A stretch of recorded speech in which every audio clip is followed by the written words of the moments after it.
Alright, let's dive into something that's got the entire film world buzzing, Sheeba Chadha's take on Manthara in the upcoming Ramayana. Now, before we even get into the nitty-gritty, let me just say this, what Sheeba's doing here is fascinating.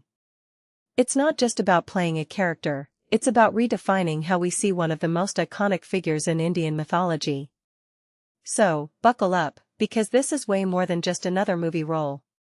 First off, let's talk about the elephant in the room, the massive budget of this film. We're talking 4,000 rupees crore, which is insane. But here's where Sheeba's perspective gets really interesting. She says she never let the scale of the project intimidate her. Personally, I think this is where a lot of actors would crumble under the pressure. I mean, imagine walking onto a set knowing millions are riding on every scene. But Sheeba? She sees it as just another day of work. What makes this really interesting is how she separates the grandeur of the production from her own performance. It's almost like she's saying, yeah, the film's huge, but my job is still the same, to bring this character to life. That kind of focus is rare, and honestly, it's inspiring.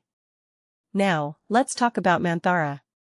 Traditionally, she's portrayed as the villain, the schemer who sets off the entire chain of events in the Ramayana. But Sheeba's approach? It's completely different. She's not just playing the antagonist, she's digging into Manthara's emotional core. In my opinion, this is where the magic happens. Sheeba's asking, why did Manthara do what she did? And her answer? It's all about loyalty. She sees Manthara as a protective figure, almost like a mother to Queen Kaikeyi. What this really suggests is that Manthara's actions weren't just malicious, they were driven by a deep sense of injustice. This raises a deeper question, are villains ever just villains, or are they products of their circumstances? I love that Sheeba's forcing us to think about this. What many people don't realize is how much this kind of character interpretation can change the way we view a story. The Ramayana isn't just a tale of good versus evil, it's a complex web of human emotions and motivations. By humanizing Manthara, Sheeba's adding layers to the narrative. From my perspective, this is what great acting is all about, not just playing a role, but challenging the audience's perceptions. It's not just about making Manthara sympathetic, but about making her understandable. And that, my friends, is a game-changer. One thing that immediately stands out is how Sheeba's approach ties into a bigger trend in modern storytelling. We're seeing more and more characters being reimagined, their motivations explored beyond the surface level. Think about it, from Shakespeare's villains to Marvel's anti-heroes, there's a growing appetite for complexity. Sheeba's Manthara fits right into this trend.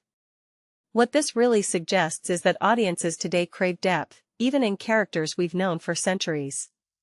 It's not enough to say, she's the bad guy. We want to know why she's the bad guy. And Sheeba's delivering that in spades. Now, let's zoom out for a second. This film is huge, not just in budget, but in cultural significance. With Ranbir Kapoor as Ram, Sai Pallavi as Sita, and Yash as Ravana, the cast is a who's who of Indian cinema. But what's really striking is how Sheeba's approach to Manthara could end up being one of the most talked about aspects of the film. Personally, I think this is a testament to her talent. She's taking a character that could easily have been one note and turning her into someone we can't stop thinking about. If you take a step back and think about it, that's the mark of a truly great performance, it lingers with you long after the credits roll. So, what's the bigger takeaway here? For me, it's this, acting isn't just about delivering lines or hitting marks. It's about understanding the soul of a character, even if that character has been around for thousands of years. Sheeba's Manthara isn't just a role, it's a reinterpretation, a challenge to our assumptions. And in a film as ambitious as Ramayana, that kind of boldness is exactly what's needed. As we wait for the film to hit theaters in 2026 and 2027, I can't help but wonder, how will audiences react to this version of Manthara? Will they embrace this more nuanced portrayal, or will they resist the change? Either way, one thing's for sure, Sheeba Chadha's performance is going to be a talking point. And personally, I can't wait to see it. What about you? Are you ready to see Manthara in a whole new light? Let me know in the comments below. Until next time, keep questioning, keep exploring, and keep loving cinema.